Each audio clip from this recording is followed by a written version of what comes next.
네, 여러분 안녕하십니까? 오늘 이 시간에는 조지 뮬러의 기도에 대해서 살펴보는 시간입니다. 여러분 우리가 이 조지 뮬러 목사님 하면 가장 먼저 떠오르는 말이 바로 고아의 아버지라는 단어일 것입니다. 이 평생을 영국에서 이 고아원을 운영하면서 무일푼의 상태로 오로지 하나님께 드린 그 기도로만 고아들을 돌보았던 그런 목회자로 우리가 잘 알려져 있습니다. 그래서 영국에서만 무려 10만 명에 달하는 고아들이 이 목사님으로부터 크고 작은 영향을 받았다고 하는 것입니다. 그런 면에서 보면 이 조지 뮬러는 일반 목회자들과는 다른 이 특별한 삶을 살았던 그런 목회자라고 볼 수도 있습니다. 하지만 여러분 우리가 이 조지 뮬러의 삶을 들여다보면 이 조지 뮬러 목사님께서 고아원 사역에 큰 비중을 두었던 것은 사실이지만 그 역시도 일반 목회자들과 똑같이 66년간이나 한 교회를 섬기면서 일주일에 3차례 이상씩 설교 사역을 감당했던 그런 목회자이기도 했습니다. 그리고 그가 70세에 은퇴를 하고 나서는 87세까지 17년 동안 이 42개국을 돌면서 이 복음을 전했던 이 선교사이기도 했던 것이죠. 특별히 이 조지 뮬러 목사님은 은퇴한 이후에도 더 활발한 이 복음 전도 활동을 펼쳤는데요. 그가 42개국을 돌면서 평균적으로 하루에 한 차례씩 이 설교를 했을 뿐만 아니라 약 300만 명에게 이 편지를 써서 그들을 하나님의 말씀으로 세우고 권면하고 위로했던 그런 사역을 했던 목회자였던 것입니다. 이 조지 뮬러 목사님께서 그렇게 많은 사역을 할 수 있었던 것은 하나님께서 그에게 건강을 주셨기 때문이기도 했습니다.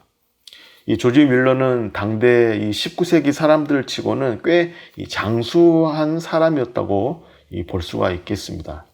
그는 1805년에 독일에서 태어나서 1898년 3월 10일에 그가 평생 목회했던 브리스톨에서 하나님의 부르심을 받기까지 92세의 일기를 살았기 때문에 거의 19세기 내내 생존한 인물이었다. 이렇게 우리가 볼 수가 있는 것이죠. 그래서 그는 그 덕분에 하나님께서 맡기신 많은 일들을 할 수가 있었고 또 19세기를 대표하는 하나님의 사람들이었던 이 윌리엄 켈이나 허드슨 테일러, 또 찰스 스펄전, D.L. 무디와 같은 선교사님들 그리고 목회자들과 함께 협력하고 또 하나님의 사역을 감당할 수가 있었던 것입니다.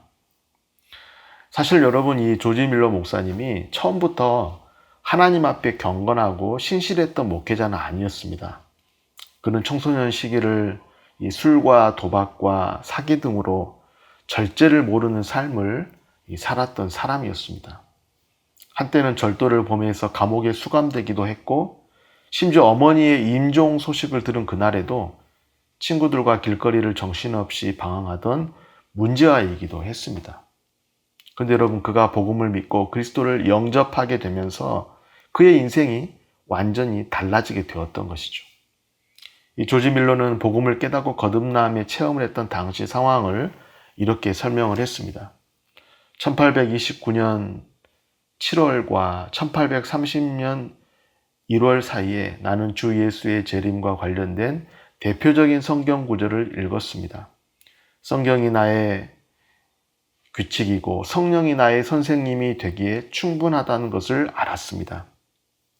하나님의 은혜에 관한 소중한 교리들을 분명히 깨달았는데 이는 회심 후 거의 4년 동안 한 번도 배우지 못한 내용이었습니다. 그렇습니다. 또 여러분 조지 뮬러 목사님이 하나님의 선택의 교리를 깨달았던 이 당시를 이렇게 회고하고 있습니다. 나는 하나님의 사람들을 선택하는 것에 관해서 거의 알지 못했고 하나님의 자녀가 된 뒤에 영원히 안전하다는 것을 믿지 않았습니다. 그렇지만 이제 하나님의 말씀을 통해서 이 귀한 교리들을 검증하게 되었습니다. 그렇습니다. 하나님의 예정 가운데 하나님의 자녀들을 선택했다는 그 선택의 교리를 깨달은 다음에 조지 밀러는 하나님께 영원히 감사해야 될 그런 이유를 갖게 되었다고 하는 것이죠. 여러분, 우리가 이런 조지 밀러의 일생을 들여다보면 이 복음의 능력이라고 하는 것이 얼마나 한 사람의 일생을 바꾸어 놓는지를 우리가 실감할 수가 있습니다. 한 비행 청소년이었던 그가 예수 그리스도를 인격적으로 영접한 다음에 평생을 하나님과 동행하며 수많은 고아들을 돌보는 그런 하나님의 사역에 헌신하게 되었다고 하는 것입니다.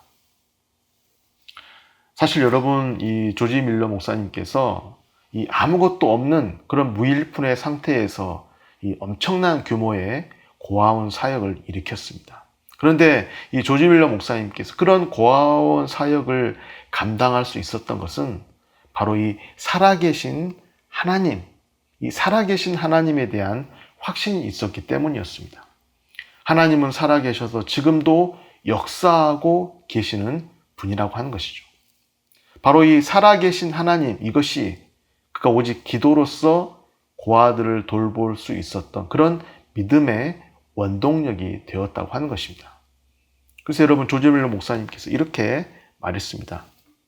만일 고아원들의 기금이 완전히 바닥이 나고 그 사역에 종사하는 사람들 자신도 줄 것이 하나도 없고 식사 시간이 다가올 때 아이들을 먹일 수 있는 음식이 전혀 없다면 어떻게 될까?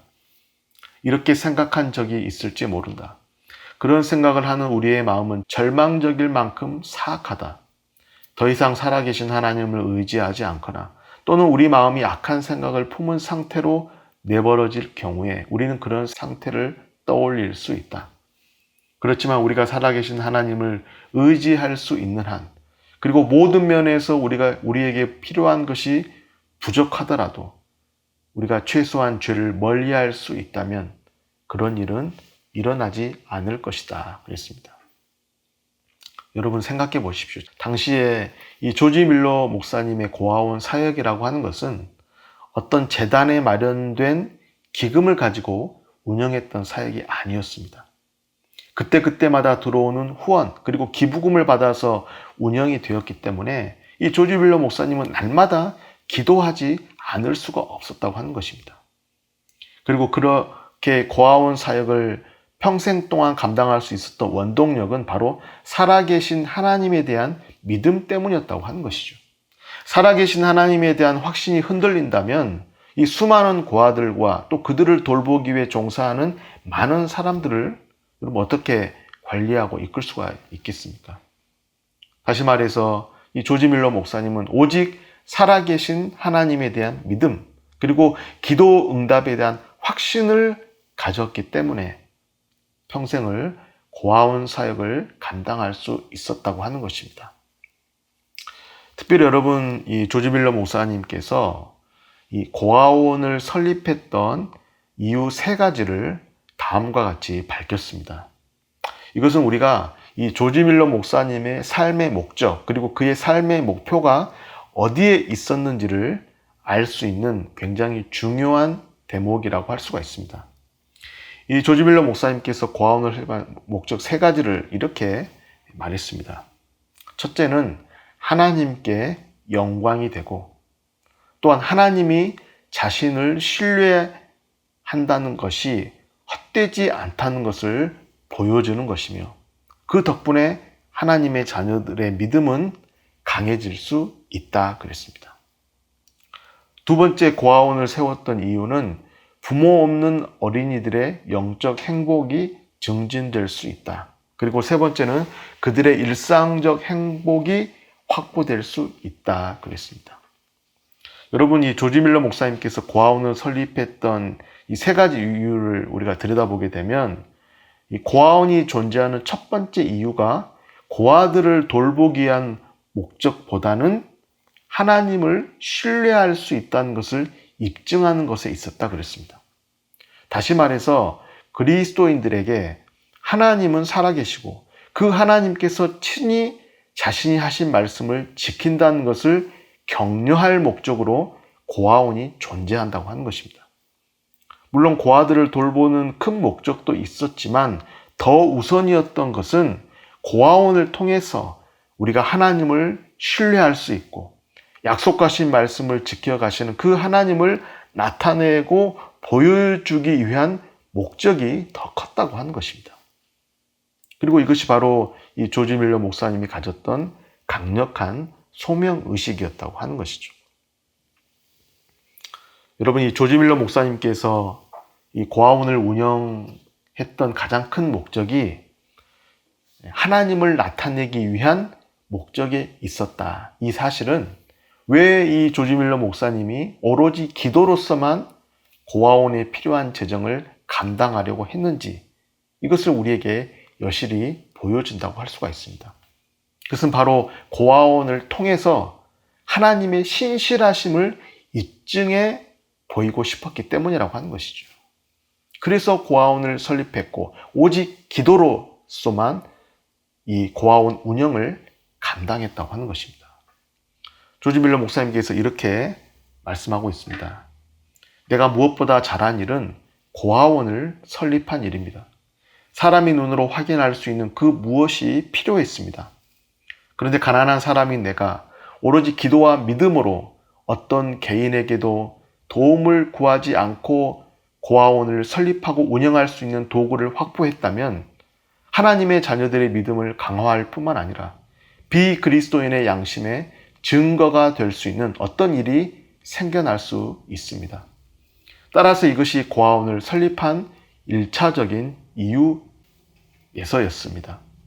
그 사역의 가장 1차적인 목적은 나와 내 동역자들이 누구에게도 도움을 구하지 않으면서 내가 돌보는 고아들에게 오직 기도와 믿음으로 필요한 모든 것들을 제공함으로써 하나님이 지금도 성실하시고 지금도 기도에 응답하신다는 사실을 통해서 영광을 받으시는 것이었습니다. 그렇습니다. 조지 밀러 목사님은 하나님의 신실함, 또 하나님의 성실함을 입증해 보이기 위해서, 그리고 비그리스도인에게도 하나님이 살아계시다는 것을, 그분의 영광을 나타내기 위해서 고아원을 기도와 믿음으로 운영했다고 하는 것입니다. 여러분, 그렇다면 이 조지 밀러 목사님께서 이 엄청난 사역을 감당하기 위해서 하나님께 어떠한 기도를 드렸을까? 조지 밀러 목사님은 어떠한 기도를 드렸길래 이 5만 번의 기도 응답을 받은 목회자로 우리에게 알려지게 되었던 것일까? 특별히 여러분, 조지 밀러 목사님은 자신이 응답받을 수 있었던 이 조건 5가지를 우리에게 소개를 하고 있습니다. 어떻게 자신의 기도가 하나님의 응답을 받을 수 있었는지 이 5가지 이 기도의 원칙, 기도의 방법을 소개하고 있는 것입니다. 먼저 이 조지 밀러 목사님은 예수님을 의지하라 그랬습니다. 이것이 하나님의 응답을 받을 수 있었던 방법이라고 말하고 있습니다. 여러분, 이 조지 밀러 목사님이 예수님을 의지한다고 하는 것은 예수님의 공로와 중재를 하나님의 도우심을 요청할 수 있는 유일한 근거로 삼았다고 하는 것입니다. 여러분, 조지 밀러 목사님께서 이렇게 기도했던 근거는 바로 성경에 있었습니다.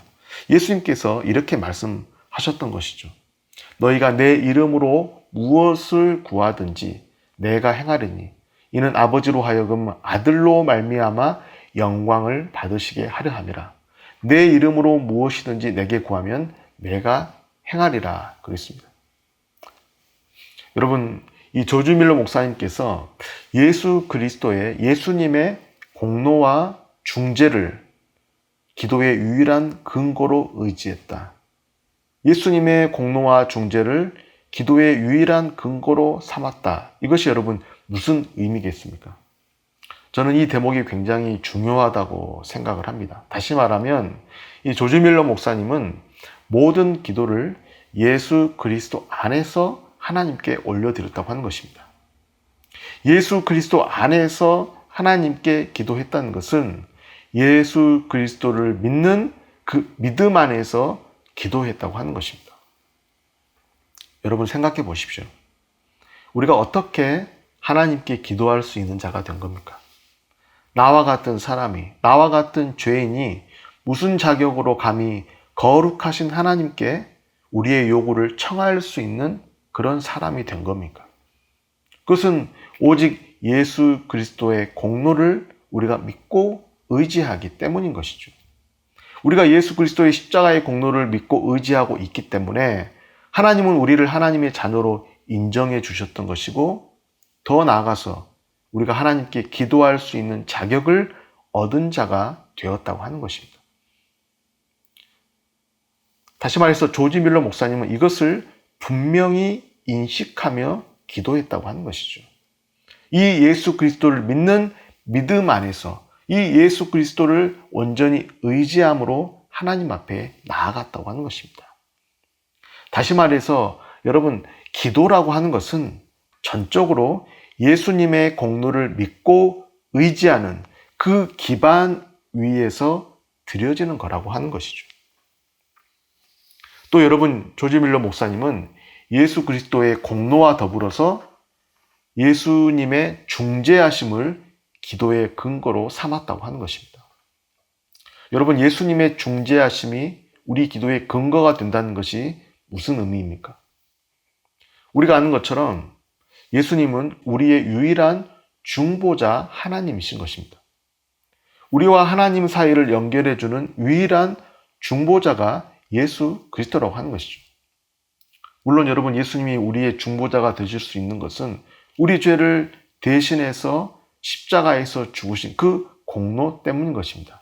그 공로로 말미암아 우리와 하나님 사이를 연결해 주실 수 있는 것이고, 우리를 위해서 하나님께 기도하시는 유일한 중재자로서의 역할을 감당하실 수 있다고 하는 것입니다.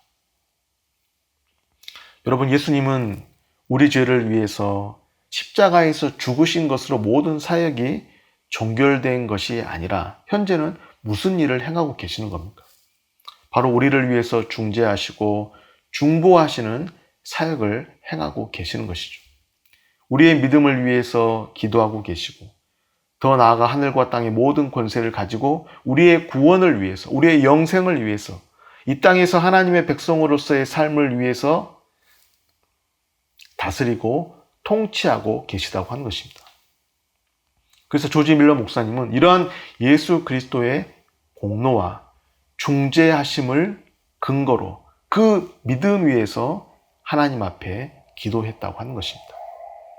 바로 예수 그리스도에 대한 믿음과 확신 위에서 기도를 드렸기 때문에 그의 기도를 하나님은 들으시고 응답하셨다고 하는 것입니다.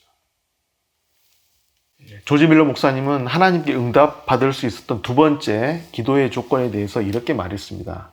두 번째 조건은 죄를 멀리하라 그랬습니다. 여러분, 우리가 모든 죄악과 분리될 때에, 다시 말하면 깨끗한 마음으로 우리가 기도할 때에 하나님은 우리 기도에 귀를 기울이신다고 하는 것입니다. 여러분, 우리가 잘 아는 시편 말씀에 이런 말씀이 기록되어 있습니다. 시편 66편 18절에 내가 나의 마음에 죄악을 품었더라면 주께서 듣지 아니하시리라 그랬습니다. 여러분, 우리가 거룩하신 하나님 앞에 나아가는데 어떻게 우리 마음에 어두운 그림자가 잔뜩 끼어있는 상태로 기도할 수 있겠습니까? 사실 이것은 성도의 양심상 허락되지 않는 것이죠. 그래서 조지 밀러 목사님은 우리가 하나님의 응답을 받을 수 있는 것은 깨끗한 마음으로 죄악된 마음을 품지 않고 기도할 때에, 바른 양심으로 기도할 때에 하나님은 우리 기도에 귀를 기울이신다고 하는 것입니다. 여러분, 여기에서 우리가 한 가지 짚고 넘어가야 하는 것은, 여러분, 죄는 무엇을 말하는 걸까요? 죄를 멀리하라, 이렇게 조지 밀러 목사님께서 말씀하셨는데, 그렇다면 여러분, 죄가 무엇을 말하는 것입니까? 물론 우리가 죄에 대해서 여러 가지를 떠올릴 수가 있습니다. 살인하지 말라, 간음하지 말라, 도둑질하지 말라, 탐내지 말라, 시기하지 말라, 미워하지 말라, 우리가 여러 가지 죄의 목록들을 떠올릴 수 있습니다. 하지만 우리가 죄를 한마디로 정의한다면 그것은 하나님과 멀어지는 것이 죄라고 할 수 있는 것이죠. 하나님과의 관계가 멀어지는 것, 하나님과의 관계가 올바른 상태에 있지 않는 것, 이것이 죄라고 하는 것입니다. 그것이 우리의 욕심과 탐심일 수도 있는 것이고, 또 세상을 사랑하는 마음일 수도 있고, 재물을 하나님보다 더 사랑하는 마음일 수도 있는 것이죠. 우리와 하나님과 관계를 멀어지게 하는 것, 이것은 사실 셀 수 없을 만큼 많을 수 있는 것입니다. 중요한 것은 우리가 하나님과 사이가 멀어진 상태에서 기도하는 것은 하나님 앞에 올바른 기도의 자세가 아니라고 하는 것입니다. 여러분, 하나님은 이미 우리의 모든 마음을 다 살피고 계십니다. 은밀한 것까지도 알고 계시는 그 하나님 앞에 우리가 숨길 것이 무엇이 있겠습니까? 죄악된 마음을 감추고 은폐하고 가면을 쓰고 하나님 앞에 나아가는 것보다 악한 것은 없다고 하는 것입니다. 오히려 우리는 하나님 앞에 솔직하고 정직한 모습으로 기도해야 하는 것이죠. 하나님 앞에 바른 양심을 가지고 깨끗한 마음으로 하나님 앞에 조금이라도 거리끼는 마음이 있다면, 하나님과 우리 사이를 멀어지게 하는 그 무엇이 있다면 그 죄를 회개하고 깨끗이 정리하고 정돈된 상태에서 하나님과 올바른 관계 안에서 하나님 앞에 나아가야 한다고 하는 것입니다. 조지 밀러 목사님께서 이 세 번째로 말했던 기도의 조건은 믿음을 실천하라 였습니다. 믿음을 실천하라. 여러분이 믿음을 실천하라, 이 말이 무슨 의미일까요? 이 말은 앞에서 언급했던 이 죄를 멀리하라, 이 말과도 연결된다고 할 수가 있습니다. 여러분, 우리가 생각해 보면 마땅히 우리가 하나님의 뜻임을 알고도 우리가 실천하지 않고 그것을 행동하지 않고 순종하지 않는다고 한다면 우리가 어떻게 하나님께 당당히 요청할 수가 있겠습니까? 다시 말해서 우리가 마땅히 해야 할 일은 하면서 우리의 능력과 힘으로 안 되는 일을 하나님께 의탁하고 요구해야 된다고 하는 것입니다. 우리가 하나님의 뜻임을 알고도 그것을 따르지 않고 자신이 해야 할 일은 하지 않고 노력하지도 않으면서 하나님께 기도만 하는 것은 바람직한 기도의 자세가 아니라고 하는 것이죠. 어떻게 보면 우리가 하나님의 뜻을 알고도 실천하지 않고 순종하지 않는 것은 하나님에 대한 불신이라고 할 수가 있습니다. 하나님에 대한 믿음이 없기 때문인 것이죠. 우리가 하나님을 조금이라도 의심하고 불신하고 있는 상태라면 우리는 하나님께 우리의 삶을 전적으로 의탁하고 맡길 수가 없는 것입니다. 그리고 이런 상태에서 드리는 우리의 기도는 하나님을 온전히 신뢰하는 기도라고 할 수가 없는 것이죠. 그리고 이런 상태에서 우리가 하나님 앞에 감사함으로 기도할 수도 없는 것입니다. 그래서 조지 밀러는 믿음을 실천하라 그랬습니다. 하나님의 뜻을 실천하라. 우리가 마땅히 감당해야 할 일을 믿음으로 감당하라. 그래야 우리가 하나님과 바른 관계 안에서 기도할 수 있다고 하는 것입니다. 그리고 이 기도를 하나님은 기쁘게 들으실 거라고 하는 것이죠. 바로 우리의 믿음을 점검하고 그 믿음 위에서 기도를 드리라고 하는 것입니다. 네 번째, 여러분, 조지 밀러 목사님께서 말했던 기도의 조건은 하나님의 뜻에 따라서 간구하라 였습니다. 하나님의 뜻에 따라 간구하라. 조지 밀러 목사님께서 이렇게 말씀했습니다. 우리가 기도하는 동기는 경건해야 한다. 우리는 이기적인 목적 때문에 하나님의 선물을 요구해서는 안 된다 그랬습니다. 여러분, 우리가 하나님의 뜻에 따라 간구한다는 것은 무슨 의미 있겠습니까? 예수님께서도 우리에게 주기도문에서 아버지의 뜻이 이루어지게 해달라, 이런 기도를 가르쳐 주셨습니다. 예수님은 실제로 겟세마네 동산에서 그렇게 기도하셨던 것이죠. 아버지의 뜻대로 되기를 원하나이다. 이것이 예수님의 기도였습니다. 다시 말해서 우리의 이기적인 욕망을 구하는 것이 아니라 하나님의 뜻을 구하는 것이고, 그것은 우리 자신의 영광이 아니라 하나님께 영광이 될 수 있는 기도를 드려야 된다고 하는 것입니다. 하나님의 뜻에 따라 간구하라. 그것은 하나님께 영광이 될 수 있는 기도, 이것을 우리가 구하고 하나님께 요청해야 된다고 하는 것이죠. 여러분 생각해 보십시오. 우리에게 가장 유익하고 선한 것이 무엇이겠습니까? 그것은 우리의 뜻이 아니라 하나님의 뜻이 가장 선하고 유익한 것입니다. 그리고 하나님께 영광이 되는 것이 그것이 곧 나에게도 가장 선하고 유익한 거라고 하는 것이죠. 왜냐하면 하나님께서 우리를 가장 잘 알고 계시고 우리를 가장 잘 아실 뿐만 아니라 우리를 가장 사랑하시고 우리에 대해서 가장 정확하고 올바른 판단을 내리실 수 있는 분이 하나님이라고 하는 것입니다. 그래서 우리는 우리 자신의 욕심과 우리의 어떤 뜻을 내려놓고 먼저 하나님의 뜻을 구하고 하나님께 영광이 될 수 있는 기도를 드려야 된다고 하는 것입니다. 바로 이것이 우리가 영적으로 가장 유익할 수 있는 길이라고 하는 것이죠. 그래서 사도 요한은 우리에게 이렇게 말씀하고 있습니다. 그를 향하여 우리가 가진 바 담대함이 이것이니 그의 뜻대로 무엇을 구하면 들으심이라 그랬습니다. 그의 뜻대로 구하는 것. 이것이 여러분 하나님께 영광이 되는 기도인 것이고 우리 자신에게도 유익이 되는 기도라고 하는 것입니다. 여러분 마지막 5번째 이 조지 밀러 목사님께서 말했던 기도의 조건은 인내하며 기도하라 그랬습니다. 목사님은 이렇게 말씀하셨습니다. 반드시 인내하며 기도해야 한다. 농부가 추수의 때를 오랫동안 인내하며 기다리는 것처럼 하나님을 기다리고 또 기다려야 한다 그랬습니다. 여러분 하나님은 어떤 사람의 기도에 응답하신다고 생각하십니까? 그것은 바로 간절한 기도에 응답하시는 것이죠. 하나님은 여러분 간절한 기도에 응답을 하시는 것입니다. 물론 우리의 이기적 욕망을 채우는 기도에는 응답해 주시지 않을 겁니다. 하나님은 정욕으로 쓰려고 잘못 구하는 기도는 응답하시지 않는다. 그렇게 말씀하셨던 것이죠. 하지만 우리가 하나님의 뜻을 따라서 간절한 마음이 담긴 기도를 외면하시지 않는다고 하는 것입니다. 그리고 여러분 이런 간절한 기도는 당연히 인내하는 기도일 수밖에 없는 것입니다. 여러분 생각해 보십시오. 한 번 기도하고 마는 기도가 어떻게 간절한 기도일 수가 있겠습니까? 한 번 기도하고 더 이상 구하지 않는 기도는 간절한 기도가 아닌 것이죠. 다시 말해서 간절한 마음을 담아 하는 기도일수록 그 기도는 인내하며 드리는 기도일 수밖에 없다고 하는 것입니다. 그리고 하나님은 그 기도에 귀를 기울일 수밖에 없다고 하는 것이죠.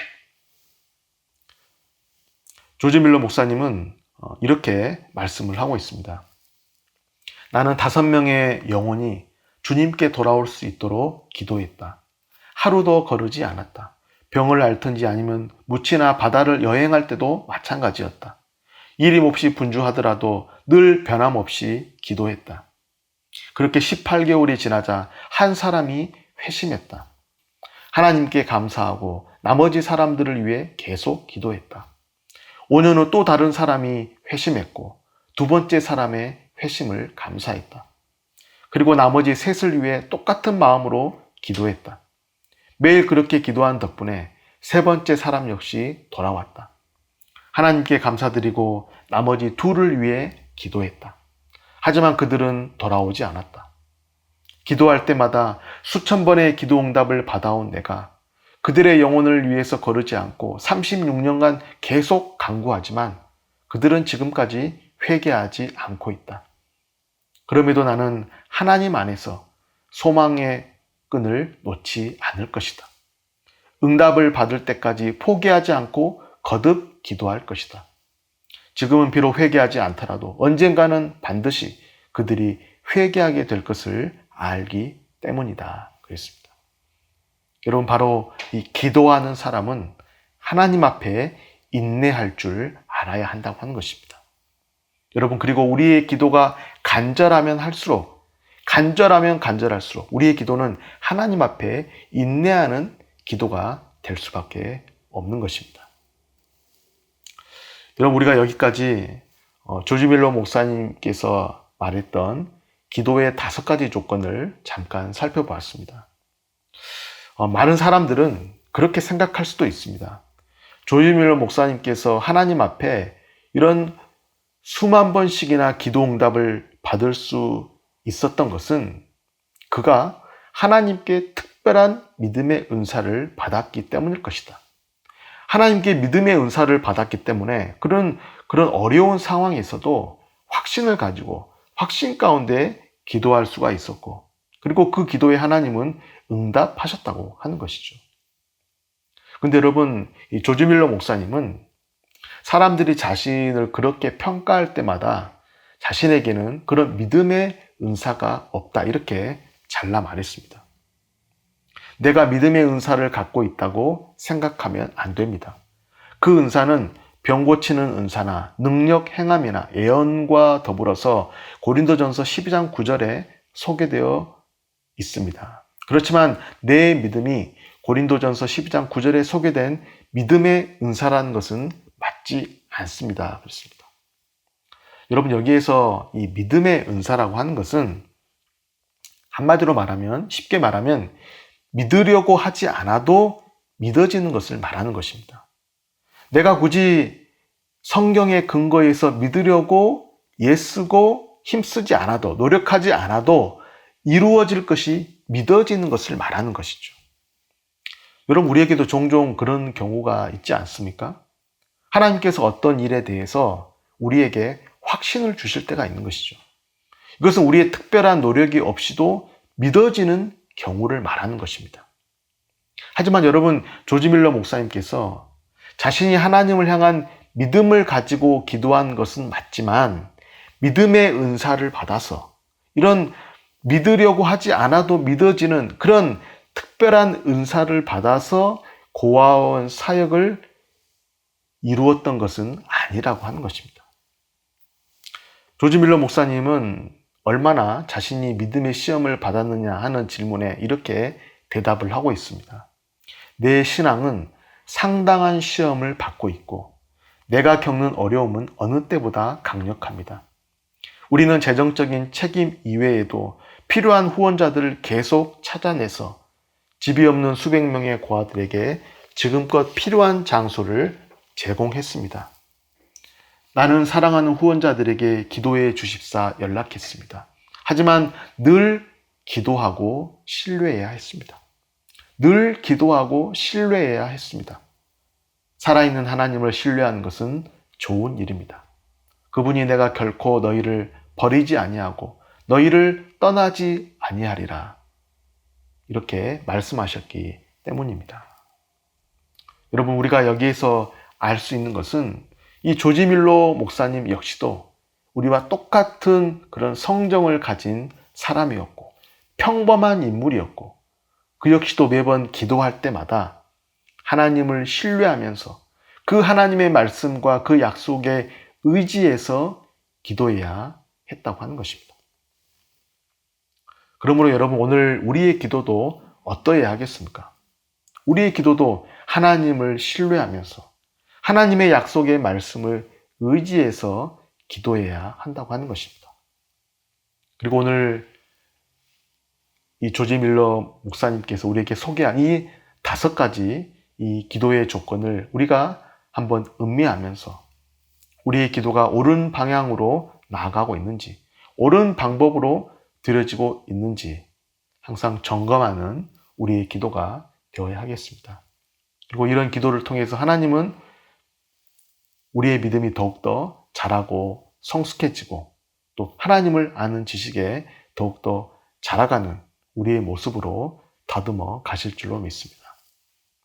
여러분, 오늘 여기까지 조지 밀러 목사님께서 했던 그 기도의 조건, 그리고 조지 밀러 목사님께서 평생을 고아원 사역을 위해서 했던 그런 믿음의 자세, 마음가짐, 그 고아원을 운영했던 그런 하나님께 영광을 돌리고자 했던 그런 목표에 대해서 우리가 한번 알아보는 시간을 가졌습니다.